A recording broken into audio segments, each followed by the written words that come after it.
Alhamdulillah Alladhi arsala Muhammadan ila kafatin nas wa anzala ma'ahul kitaba liyufarriqa bainal haqqi wal batil wa bainal ma'ruf wal munkar wa hadana ila siratin mustaqim. Asyhadu an la ilaha illallah wahdahu la syarika lah wa asyhadu anna Muhammadan abduhu wa rasuluh. Allahumma salli ala Muhammad wa ala ali Muhammad kama sallaita wa sallamta ala Ibrahim wa ala ali Ibrahim innaka Hamidum Majid. Ittaqullaha haqqa tuqatih wa la tamutunna illa wa antum muslimun. Jamaah kajian setiap malam Rabu yang dirahmati oleh Allah Subhanahu wa taala. Lagi dan lagi mari sama-sama kita bersyukur kepada Allah Jalla Jalaluhu, karena dalam kondisi saat ini di tengah selesai turunnya hujan deras ba'da isya, malam-malam seperti ini yang paling enak itu tidur. Yang paling enak itu nonton TV sambil ngemil, ya, medan kalau bahasa Australianya. Apa? Tapi alhamdulillah kita semua ini diberikan oleh Allah pilihan untuk hadir di majelis ilmu. Terlebih nggak jauh dari sini ada putri kita, saudara kita, tetangga kita, jamaah kita yang Allah telah panggil beliau. Ala kulli hal kita doakan semoga beliau ini husnul khatimah. Apa yang beliau kerjakan, khususnya amal kebaikan beliau semasa hidupnya, dijadikan sebagai amal soleh bagi beliau dan jadikan sebagai investasi akhirat buat kedua orang tuanya. 19 tahun itu usia yang belum seharusnya meninggal gitu. Ya, orang tuanya mungkin sudah capek-capek mendidiknya di sekolah formal, mengeluarkan biaya dari TK, SD, SMP, ya. Kemudian dikuliahkan. Makanya saya bilang seperti ini, kalau memang kita kepengen punya cita-cita, nggak usah masuk asuransi. Kadang-kadang kita kepengen mengasuransikan anak pendidikan kita, tapi belum sampai jatuh, belum sampai saatnya asuransi, anak kita sudah meninggal. Ya, nggak ada yang tahu besok kita makan apa kecuali Allah Subhanahu wa Ta'ala. Sudahlah, hidup ini banyak ibadah kepada Allah. Apa yang menjadi kewajiban kita laksanakan. Apa yang menjadi haram buat kita tinggalkan, munajat kepada Allah. Karena hakikatnya yang bisa membuat hati ini tenang bukan jabatan, bukan harta kita, tapi Allah Subhanahu wa Ta'ala. Nah, pada malam hari ini kita ingin mengajak keluarga kita, anak-anak kita untuk safar bersama Al-Qur'anul Karim.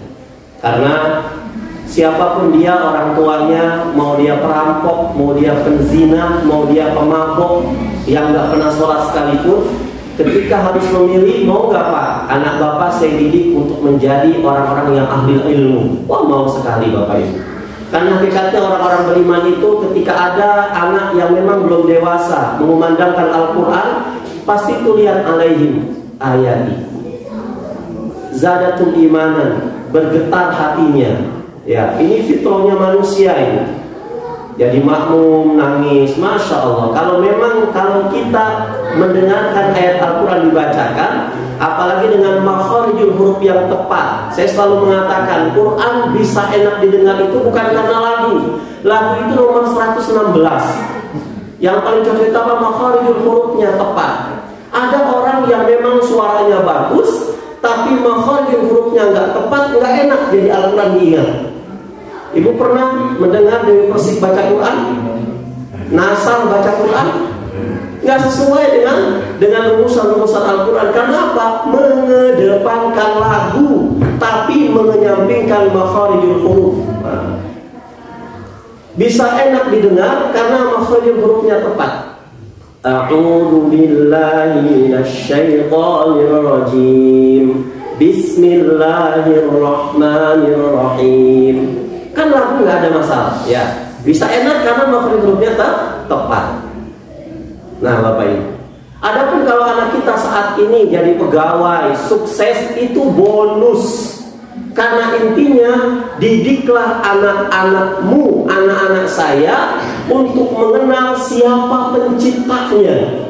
Kalau saat ini punten, mohon maaf lahir batin, kita sudah punya anak 10, yang satu jadi pegawai negeri, yang satu lagi jadi pegawai swasta sukses, satu lagi pedagang sukses. 10-10-nya ketika emaknya meninggal, ketika bapaknya meninggal, nggak bisa bagaimana cara merawat mereka. Ini satu bencana dunia dan akhirat buat kita, Bapak Ibu. Ya, nyari mantu yang ahli ilmu, kalau dia kaya bonus. Sudah banyak lah tetangga-tetangga kita, ya kan? Manohara, emaknya nyari mantu yang keluarga santang raja dari Malaysia, baru seminggu nikah disundut tangannya, pulang ke Indonesia ngerengek-ngerengek. Salah siapa? Salah emaknya. Ibu punya anak putri, bilang kepada calon mantunya, kamu sholat tidak? Yang kedua, sudah punya penghasilan belum? Jangan nanya kerja di mana, yang penting punya penghasilan. Karena Rasul mengatakan, Rasul itu paling memuji seseorang yang memakan makanan dari tangannya sendiri, nggak minta-minta.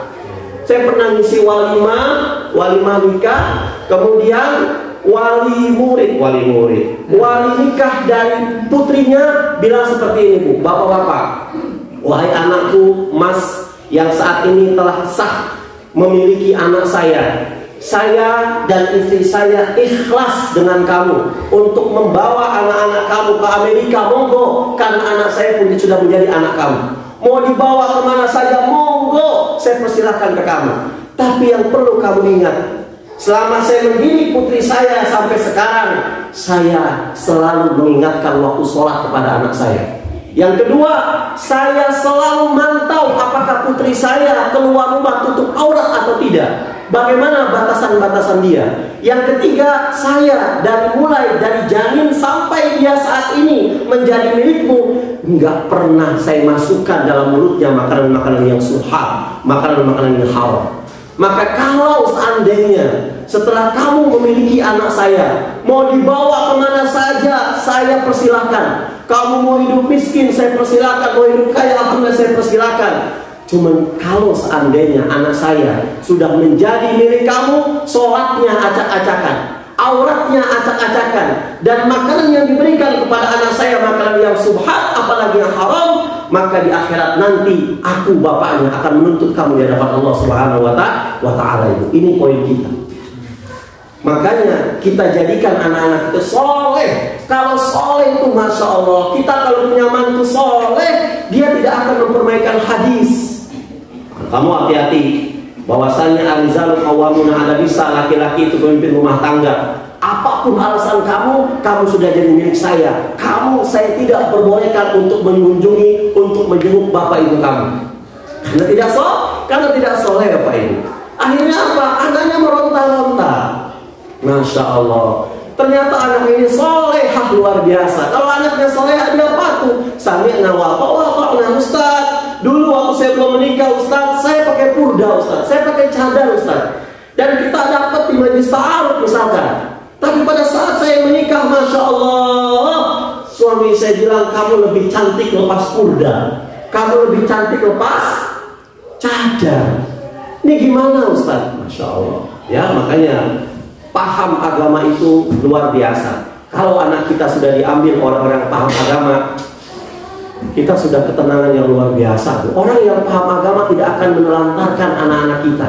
Orang yang paham agama, dia tahu bagaimana hadis qudsi mengatakan, wahai hambaku laki-laki, kalau kamu sudah berikrar untuk mengambil makhlukku yang bernama wanita menjadi istri kamu, maka terjadi kontrak perjanjian dahsyat di padang mahsyar, bahkan sampai kalau maut, kata Allah Subhanahu wa Ta'ala. Sedikit saja kamu membuat air matanya berlinang karena kekecewaan kepada kamu, maka saat itu juga laknat aku dan para malaikatku menyertai kamu.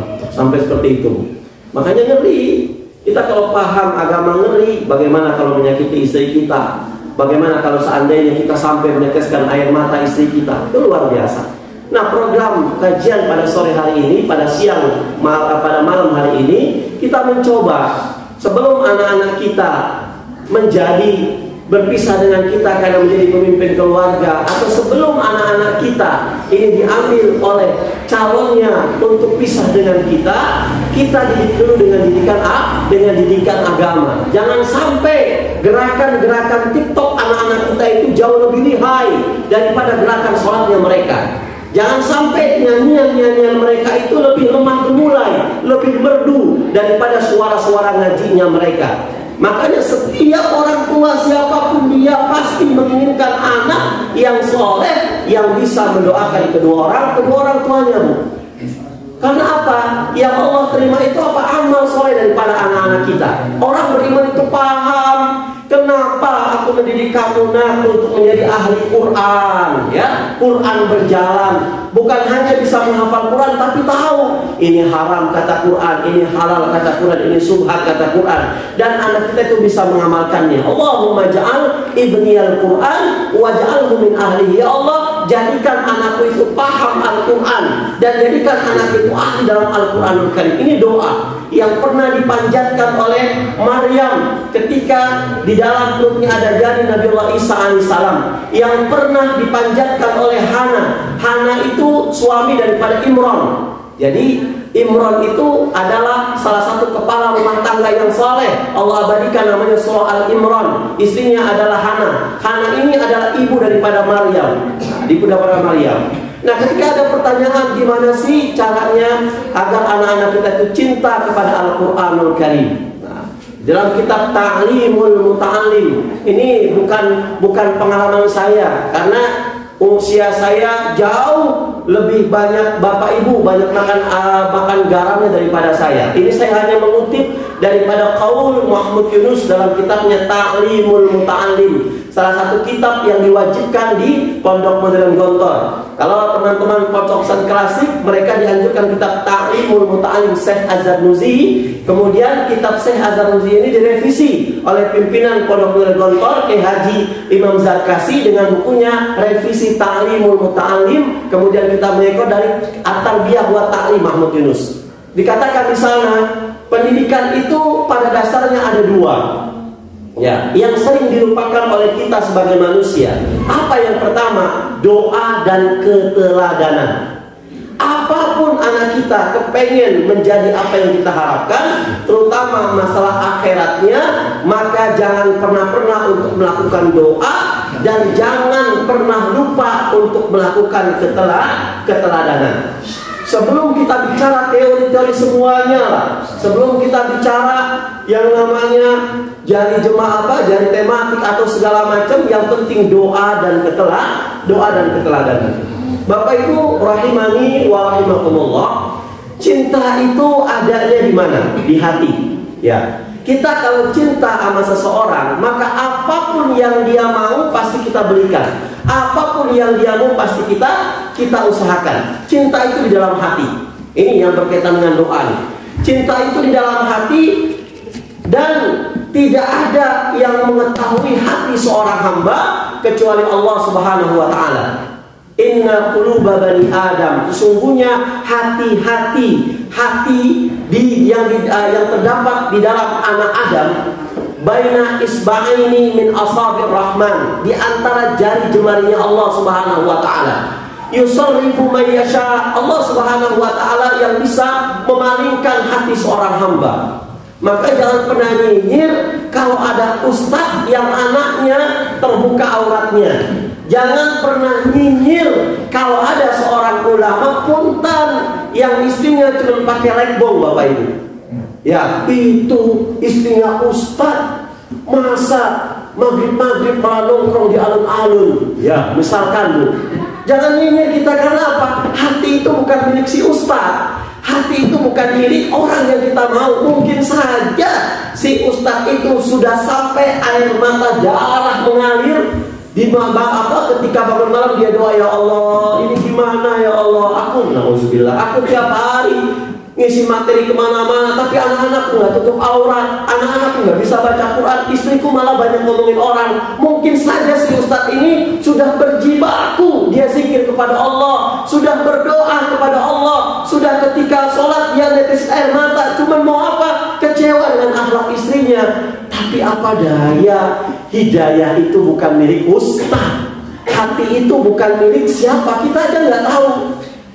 Saya, ibu bapak nggak tahu ini hati kita kapan kita bakal senang, kapan kita bakal sedih, kapan kita bakal terkejut. Kan apa? Hati ini dalam genggaman jemarinya Allah Subhanahu wa Ta'ala. Makanya Rasulullah SAW ketika meriwayatkan hadis ini, beliau mengatakan, Allahumma musarriful qulub, ya, sarrif qulubana ala dini, ala ta'ati.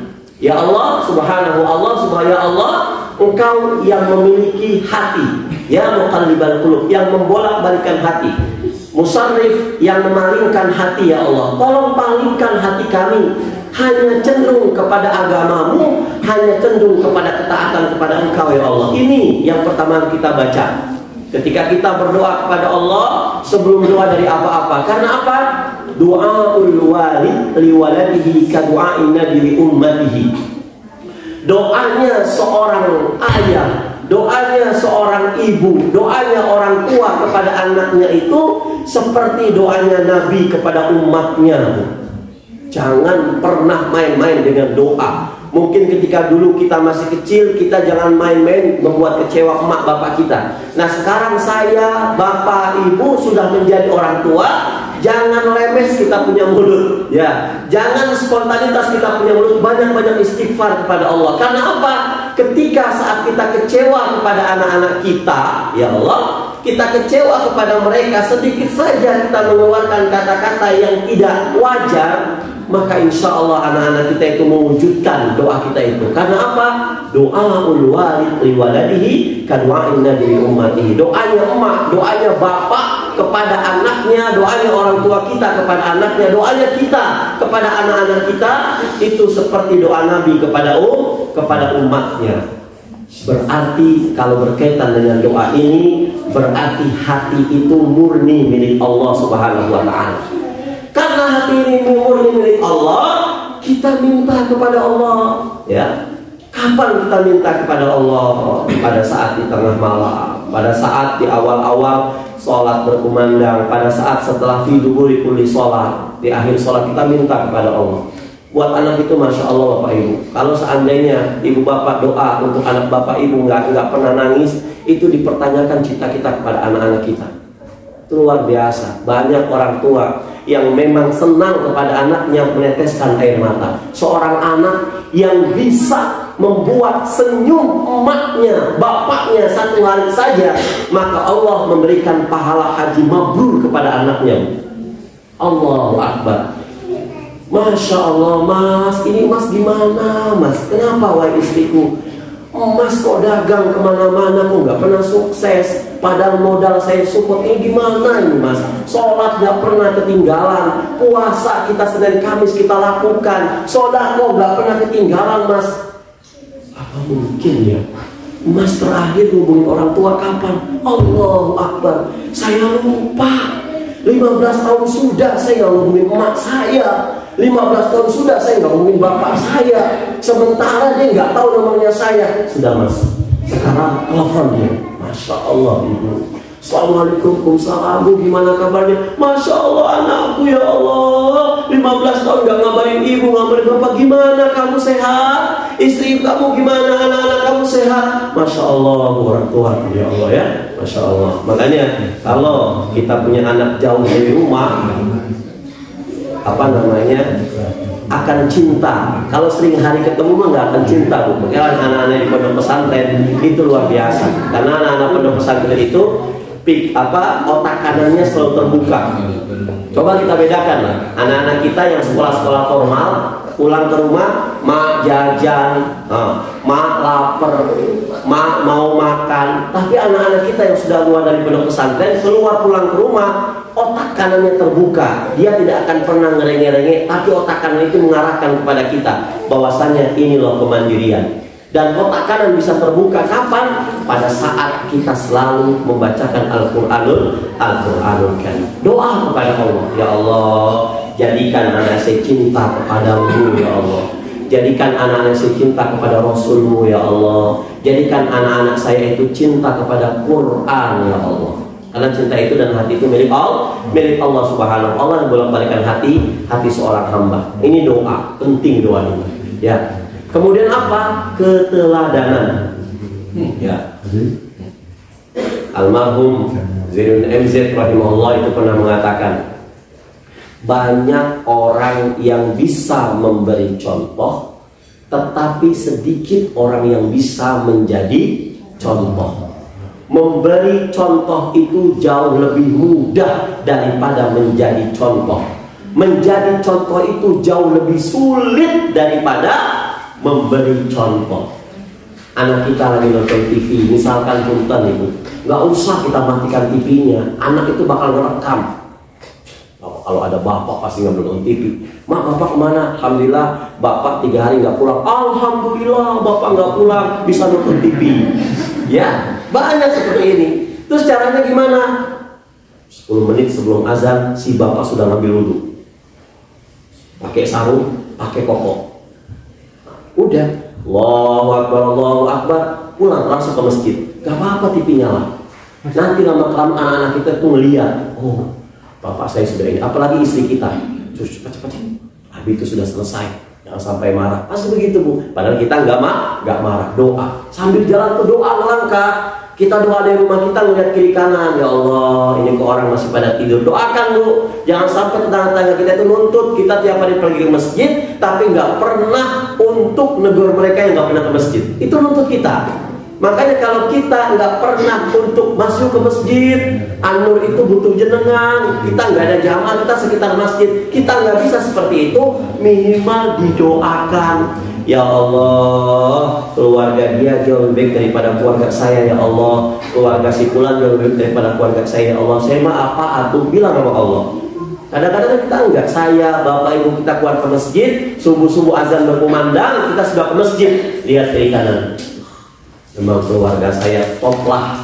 Yang lain belum pada bangun, saya sudah bangun, anak-anak sudah bangun, istri saya sudah bangun. Khawatir terjadi ria. Keteladanan. Supaya anak cinta Quran, cinta kepada Allah, cinta kepada Rasulullah, maka dibuktikan dengan keteladanan bapak emaknya, bapak ibu. Bagaimana anak mau cinta Quran kalau bapak ibunya nggak pernah baca Quran? Bagaimana anak-anak kita mau ke masjid kalau bapak emaknya nggak pernah ke masjid?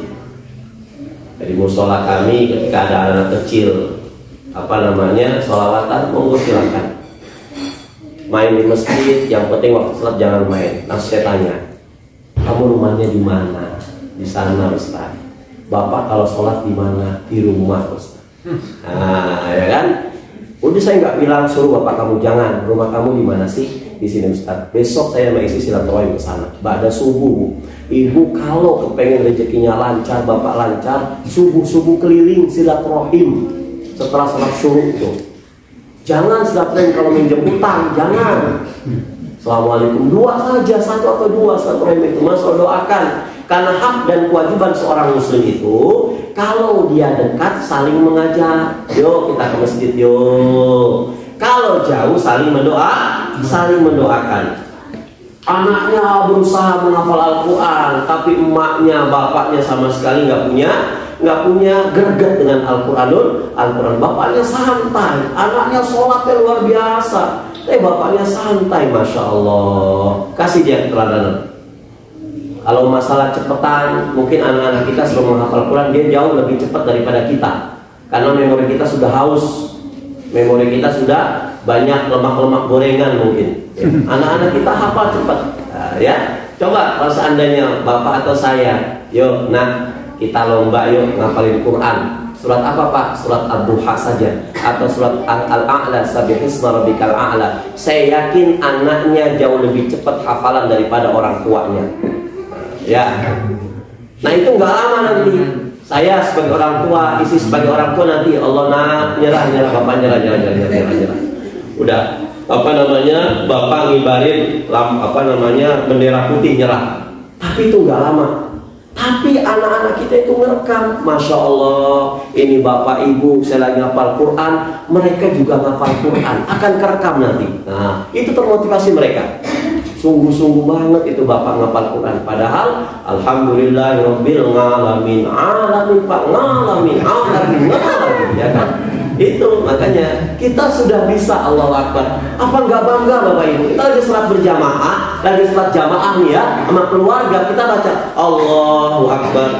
Qul ya ayyuhal kafirun la a'budu ma ta'budun wala ana wala antum a'biduna ma wala ana a'budu. Diislah oleh anaknya, dikoreksi ala anaknya. Kira-kira bapaknya marah nggak Bu? Ya. Enggak, malah melok. Masya Allah, ini anakku, ya Allahu Akbar. Senang kita dari anak kita. Orang saya ada wali murid bilang, Ustaz tahu nggak, tadi malam itu Mas Gali itu ngoreksi bacaan imam. Masya Allah, saya dikoreksi surat Al-Baqarah, ternyata pas surat Al-Kafirun yang dikoreksi. Tapi sudah kebanggaan buat orang tua kita. Makanya saya punten selalu bilang, jangan pernah ngelarang anak-anak kita itu di masjid, di musola, jangan. Anak-anak itu kerekam. Jangan pernah kekhusyuan kita di dalam sholat justru mengganggu kenyamanan orang lain, Ibu. Ya, Pak. Jangan sampai kita kepengen khusyuk sholat tapi mengganggu ketentraman anak-anak kita. Maka sekarang lah banyak cara bagaimana supaya anak-anak kita nyaman. Di Tarbiyah wa Ta'lim dikatakan anak-anak itu bercanda itu biahnya dia, udah habitatnya dia bercanda. Kalau anak kita 1 menit saja dia diem, berarti ada yang koslet dari kesehatannya. Itu anak kita, ya. Jangan di rumah kamu kok berantakan sama sekali seperti ini sih, nggak pernah ngebilangin anak-anak kamu. Sering orang tua bilangin. Cuman kan justru anak-anak kita bermain menginovasi diri dia. Jadi banyak cara untuk ada otak kanan itu terbuka. Nah, paling beberapa bulan saja anak-anak kita tuh, ya Allah, Masya Allah, ini ayahku nih, teladan buat ayahku, karena memang mau menyetorkan hafalan, mau berlomba-lomba hafalan dengan aku. Masya Allah, baik. Nah, kalau sekarang anak-anak kita hafalan lebih banyak, betul, itu betul. Dibandingkan dengan kita itu betul. Anak kita lebih banyak hafalannya, itu betul, karena memang memori kita sudah lemot, Bapak Ibu. Apalagi kalau orang banyak hafalannya, sudah pasti banyak lupanya. Sedikit hafalannya, sedikit lupanya. Nggak pernah ngafal Quran, nggak ada yang dilupa, Bapak Ibu. Tuh, ya. Kalau sekarang anak-anak kita banyak hafalannya, jelas anak-anak kita. Tapi kita adalah orang tuanya, dan umurnya dia jauh lebih sedikit daripada kita karena anak-anak kita. Kalau untuk masalah hormat menghormati, anak-anak kita wajar menghormati. Kita juga menghormati ilmu yang anak-anak kita miliki. Masya Allah, saya orang tuanya nggak hafal juz 30, anak saya hafal juz 30. Anak saya hafal surat Wailul lil mutaffifin. Ini sulit Bapak Ibu menghafal Wailul lil mutaffifin. Anak kita itu bisa menghafal luar biasa. Wahai anakku, Masya Allah, ini apresiasi buat kamu. Nah, kan memang usia lebih jauh daripada kita. Kita orang tuanya, kamu harus hormatin saya. Tapi kita juga harus memberikan reward kepada anak-anak kita, memberikan apresiasi hadiah. Kamu sudah hafal surat Al-Mutaffifin, ini buat kamu nak. Masya Allah, ini buat kamu nak. Nanti anak bilang, ya Allah, saya hafal surat Al-Mutaffifin saja, bapak saya ngasih ini. Apalagi saya hafal surat Al-Mulk, luar biasa ngasihnya. Ngasih apresiasi kepada anak-anak kita. Nah, jadi keteladanan itu harus benar-benar kita lakukan. Jangan sampai kita kepengen anak kita bangun subuh, tapi bapaknya pas azan subuh baru bangun. Ya, kita kepengen bangun istri kita, bangunin suami kita, bangun anak-anak kita pas azan subuh, kita sebelumnya bangun. Sebelum kita bangun, isi peluru dulu supaya anak-anak kita nggak rewel, supaya istri kita nggak rewel, supaya suami kita nggak rewel. Isi pelurunya gimana? Ya Allah, ya musharrifal qulub, ya muqallibal qulub, tsabbit qulubana ala dinik wa ala ta'atik. Ya Allah, Engkau memiliki hati istri saya, memiliki hati anak-anak saya, ya Allah. Saya kepengen ngedidik anak-anak saya tanpa fisik, ya Allah. Karena ada hadis yang mengatakan, muru auladakum bisalah lisab'in, suruhlah anak-anak kamu sholat usianya 7 tahun. Wadribu li ashrin, pukul dia ketika usia 10 tahun. saya nggak mengartikan ini pukul Bapak Ibu. Doroba yadribu itu arti hakikatnya adalah mukul, tapi di Quran adalah berikan perumpamaan-perumpamaan yang baik kepada anak-anak kita, agar perumpamaan yang baik itu memberikan motivasi kepada dia untuk sholat. Wahai anakku, kamu tadi sholat subuh jam berapa? Maaf ya, 5:30 ya sudah. Hari ini makan nasi goreng tanpa telur ceplok. Nah, itu perumpamaan. Jadi nggak dipukul, ya. Jadi bukan pukul. Islam itu bukan agama barbar, bukan agama sadisme, tapi agama yang memberikan keteladanan kepada orang lain. Oh, masalah Allah dari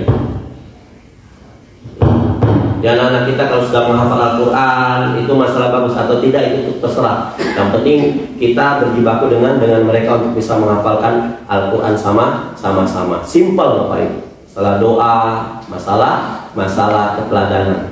Tapi ingat, orang yang punya harapan agar kita cinta Al-Quran, keluarga kita cinta Nabi, keluarga kita cinta Allah, itu pasti ada musuh-musuhnya.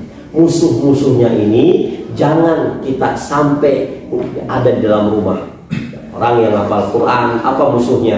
Jangan sering-sering didengerin musik Bapak Ibu. Ya, saya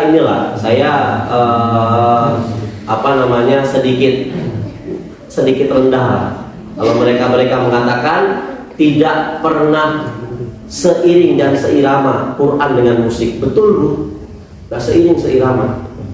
Nah, kalau memang saat ini kita nggak bisa untuk meniadakan musik, minimal bertahap. Jangan sampai musik itu mengarahkan kita untuk bermaksiat kepada Allah Subhanahu wa Ta'ala.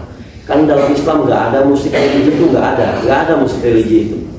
Ya, ini hanya buatan-buatan aja. Oh, daripada nanti anak-anak kita musiknya musik barat, yuk kita langsung bikin musik religi. Seperti itu aja kan. Nah, jangan sampai musik-musik itu masuk ke rumah kita dihalang-halangi. Atau anak kita punya handphone, punya gadget, ya kita atur. Sudah jam sekian, handphone ditaruh. Waktunya sholat, handphone ditaruh. Waktunya azan berkumandang, handphone ditaruh, itu semuanya. Ibnu Qayyim itu paling luar biasa. Beliau mengatakan nggak akan pernah nyambung orang yang ahli Quran itu dengan atau musik itu nggak akan pernah nyambung. Dan gak akan pernah bisa menghafal Quran dibarengin dengan musik, itu gak akan bisa, gak nyambung. Orang yang sering mabok-mabokan dikasih habatus saudah, dia bakal muntah karena mulutnya itu sudah penuh dengan barang-barang yang haram. Dikasih habatus saudah, muntah itu karena gak akan nyambung itu semuanya. Nah, kalau hiburannya tinggi, maka hafalan Qurannya jatuh. Tapi kalau cinta Qurannya tinggi, maka hiburannya akan jatuh. Ini semua kita sudah punya rumusannya. Doa dan keteladanan. Yang sudah. Yang sudah ya Allah Ustaz, kebetulan anak saya sudah mahasiswa. Ya sudah. Yang belum gimana? Kita sekarang belajar gimana sih konsep pendidikan dalam Islam yang pertama kali itu apa? Bukan pada saat ketika bayi lahir diazankan, bukan. Jadi pendidikan pertama dalam Islam itu justru pada saat janin berada dalam kandungan, Bapak Ibu. Ya, konsep pendidikan dalam Islam itu kapan sih? Pada saat azan. Enggak, justru banyak melemahkan hadis-hadis yang mengutarakan bahwasannya mengazankan telinga di kuping kanan, mengiqomahkan di kuping kiri, kemudian kembali ke kanan untuk inna anzalnahu fi lailatul qadar. Saya dapatkan kitab di Syekh Al-Bajuri, ya, Syarah Al-Wahhab, Fathul Wahhab. Ini kenapa kita di kuping kanan azan, kuping kiri koma, kemudian baik lagi nazal fi lailatul qadar, supaya anak ini dijamin oleh Allah seumur hidupnya tidak akan pernah berbuat zina. Cuman ini qaul ulama. Imam Syafi'i mengatakan dianjurkan untuk mengazankan kuping kanan, iqomah kuping kiri. Tapi ikhtilaf semua ulama. Imam Malik mengatakan saya karihalahu, saya membenci itu semuanya karena tidak ada dalil yang sahih untuk mengazankan. Hasan Al-Banna, Nasruddin Al-Albani, seorang zaman kontemporer yang mensahihkan hadis itu, dulu benar mensahihkan hadis tentang azan.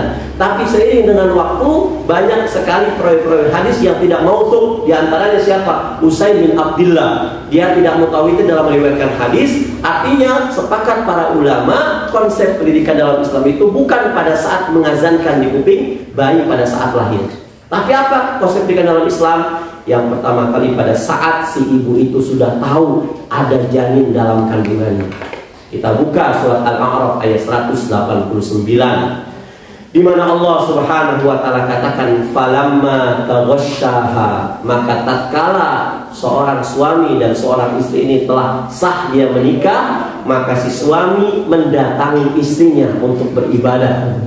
Hamalat hamdan khafifan, maka seiring dia dengan berhubungan dengan dia, Allah Subhanahu wa taala memberikan janin, sehingga hamillah si istri itu hamlan khafifan, dengan hamil yang ringan. Ini surat Al-A'raf ayat 189. Famarrat bih, seiring dengan berjalannya waktu, masa kandungannya 1 hari, sepekan, sebulan, 2 bulan, 3 bulan, 4 bulan, 5 bulan, 6 bulan, 7 bulan, 8 bulan, 9 bulan, ya.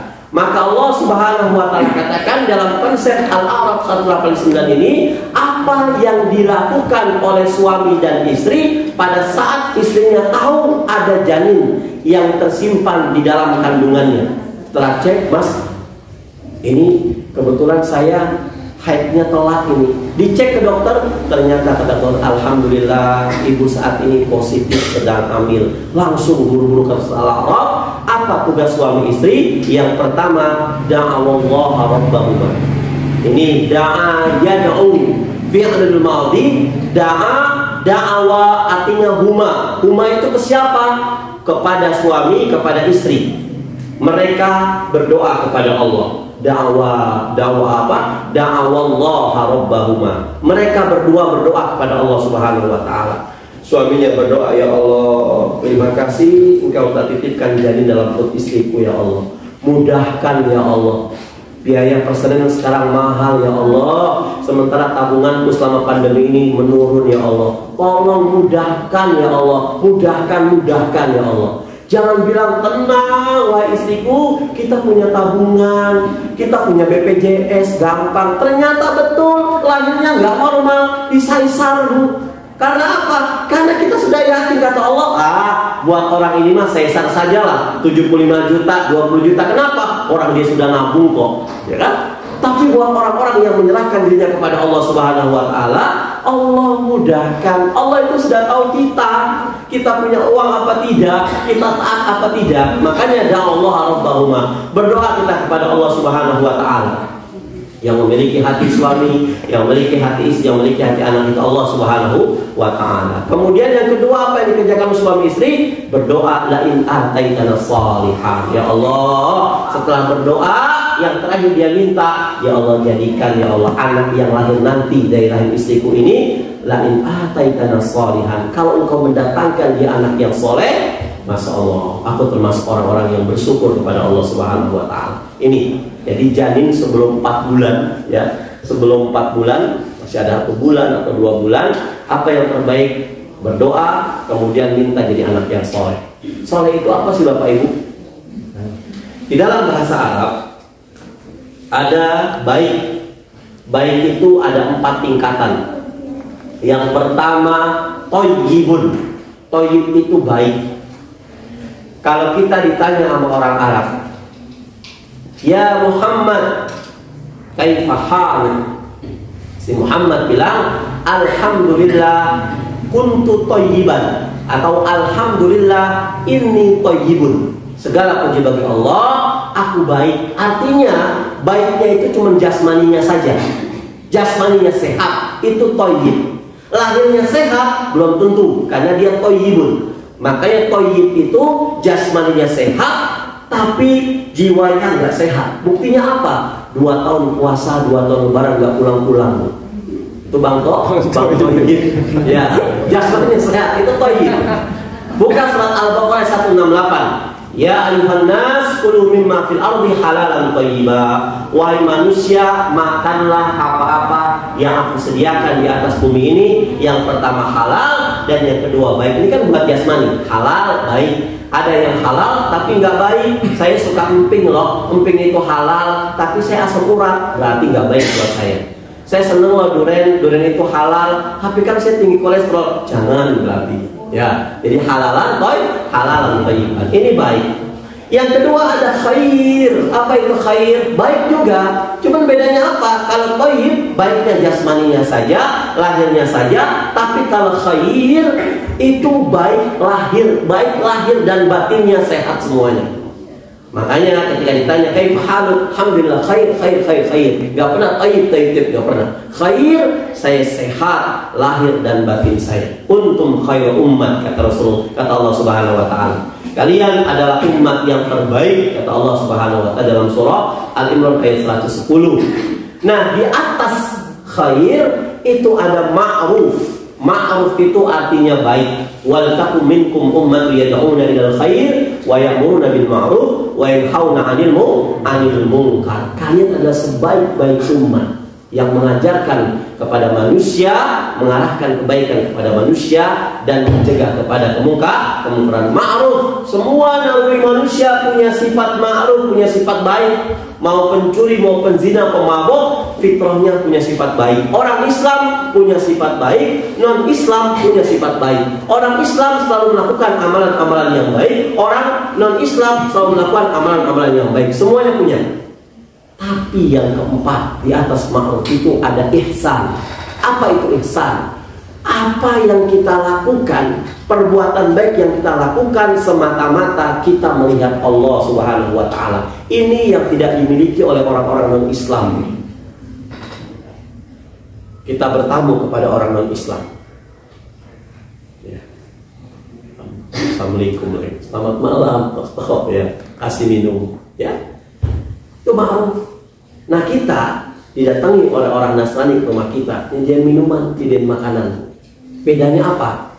Kalau orang yang non-Islam menyediakan makanan dan minuman karena datang kita, tapi kita yang orang Islam menyediakan tamu itu hidangan dan makanan semata-mata bukan karena ada tamu, tapi yang pertama karena kata Rasulullah SAW, man kana yu'minu billah wal yawmil akhir falyukrim dhaifahu. Barang siapa beriman kepada Allah dan hari akhir, hendaknya dia memuliakan tamunya. Perkara makanannya mau dimakan, perkara minumannya mau diminum, terserah. Yang penting saya sudah menghormati tamu saya. Jadi semua yang kita lakukan bukan semata-mata karena ada makhluk, tapi karena ada Allah. Ini yang namanya ihsan. Apa ihsan itu? Anta'budallah ka'annaka tarahu. Ya. Engkau menyembah Allah seakan-akan engkau melihatnya. Fa illam takun tarahu fa innahu yaraka. Kalau engkau tidak melihatnya, ingat Allah itu melihatmu. Ya. Pak Eri, dan insya Allah malam Ahad ini kumpulan RT di rumahnya jenengan. Ini ada uang sekitar 100.000 untuk membeli snack sebanyak 15 orang. Pak Eri kepengen memuliakan tamunya, langsung dia beli roti yang bagus, makanan yang enak. Ternyata kurang 50.000, beliau nambahkan. Nah, setelah ngumpul 15 snack, yang datang cuma 5 orang. Karena Pak Eri sudah, pertama saya menghormati tamu, yang kedua saya menyediakan makanan. Mau datang syukur, nggak datang ya udah. Ketika yang datang cuma 5 orang, kita nggak nyesel. Ya Allah, ini gimana ini? Katanya 15 orang, kok yang datang 5 orang? Tapi orang-orang beriman karena dia pertama-tama Allah Subhanahu wa taala, dia bilang alhamdulillah, snack 5 orang dibawa yang tamu, saya sisanya 10. Berarti selama 10 hari di rumah dapur mati. Ya, alhamdulillah. Begitu tuh. Kenapa? Ihsan, semuanya ihsan. Ya. Kalau sifat khair, sifat thayyib, sifat ma'ruf dan sifat ihsan itu berkumpul menjadi satu, ini orangnya namanya sholih. Ya Bu. Jadi soleh itu bukan hanya baik, soleh itu thayyib juga, khair juga, ma'ruf juga, ihsan juga, soleh. Makanya saya sebagai orang tua selalu mendoakan, ya Allah, semoga anak-anak saya soleh soleha, bukan thayyib thayyibah, bukan khair khairoya, bukan ma'ruf ma'rufah, bukan ihsan ihsana, tapi apa? Soleh soleha. Orang soleh itu adalah orang yang ketika sifat thayyib, khair, ma'ruf dan ihsan berkumpul menjadi satu. Ya. Nah Ustaz, tadi kan ada Allah Rabbahuma ya. Jadi ketika janin kurang dari 4 bulan, ibu bapaknya berdoa kepada Allah. Yang didoakan itu apa? Selain anak soleh, yang didoakan itu apa? Kita buka hadis Bukhari Muslim. Apa kata hadis Bukhari Muslim? Inna ahadakum yujma'u khalqu fi batni ummi arba'ina yawman nutfatan tsumma yakunu fi dzalika 'alaqah mithla dzalika. Kata Rasulullah SAW, bahwasannya dulu sebelum saya lahir ke dunia ini, ibu sebelum lahir ke dunia ini, bapak sebelum lahir ke dunia ini, kita dikumpulkan di dalam rahim emak kita. Yujma'u fi batni ummi arba'ina yawman nutfah. 40 hari pertama itu nutfah, 40 hari kedua itu 'alaqah, 40 hari ketiga yaitu mudghah. Ketika sudah ngumpul 120 hari, datang malaikat, farsal alaihi malak, diutuslah malaikat untuk meniupkan ruh. Ketika dia ditiupkan ruh, maka terjadi kontak perjanjian antara Allah dengan hamba tersebut. Apa?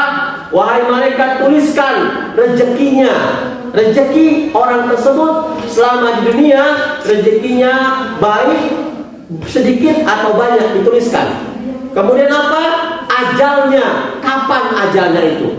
Kemudian apa? Syaqiyun au ba'id. Amal solehnya, kebanyakan amal solehnya, apa amal salahnya.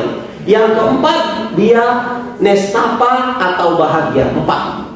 Pertama rezekinya Allah tuliskan, yang kedua ajalnya, yang ketiga amal perbuatannya soleh atau baik, yang keempat bahagia atau nestapa. Sebelum usia 4 bulan Allah langsung menuliskan ini semuanya. Nah, kita kepengen sebagai orang tua, ya Allah, tuliskan rezekinya rezeki yang baik ya Allah, ajalnya ajal yang baik ya Allah, amalnya amal yang baik ya Allah, dan hidupnya semoga bahagia ya Allah. Ini 4 ini. Bapak Ibu yang dirahmati Allah Subhanahu wa taala, ini Masya Allah, ini sudah jam 9. Karena memang konsekuensi kita, walaupun materi belum selesai, jam 9 harus sudah selesai. Bapak Ibu yang dirahmati Allah Subhanahu wa taala, sesuai dengan amanah, ini ada 2 voucher. Ya. Voucher yang pertama soto ayam broto, gratis nih Bu.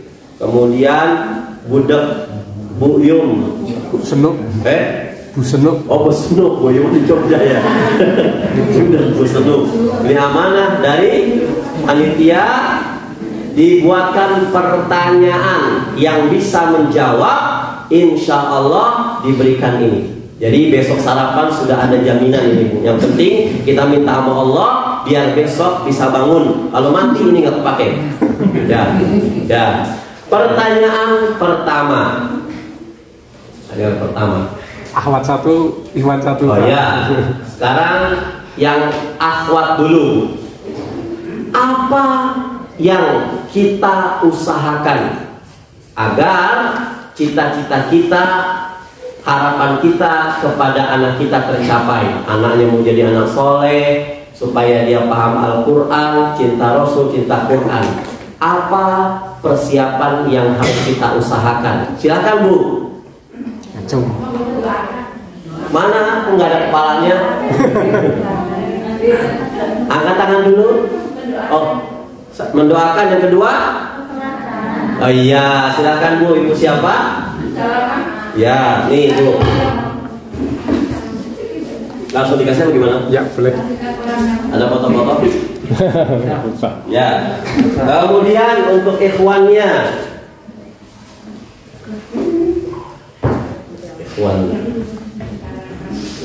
Dalam fase kandungan kurang dari 4 bulan, di dalam surah Al-A'raf ayat 189, Allah memerintahkan kepada suami istri untuk melakukan 2 hal.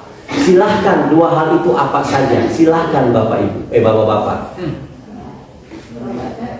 Berdoa dan meminta. Berdoa, meminta. Yang kedua, Allah untuk dimudahkan. Yang kedua, meminta agar menjadi anak yang soleh dan soleh. Alhamdulillah, Masya Allah. Baik, Bapak Ibu yang rahmat Allah Subhanahu wa taala, mungkin ini saja yang bisa saya sampaikan. Mohon maaf saya batin kalau ada kata-kata kurang berkenan. Astagfirullahaladzim. Nasallallahu alaihi wa mu'minin. Saya tutup. Assalamualaikum warahmatullahi wabarakatuh. Waalaikumsalam.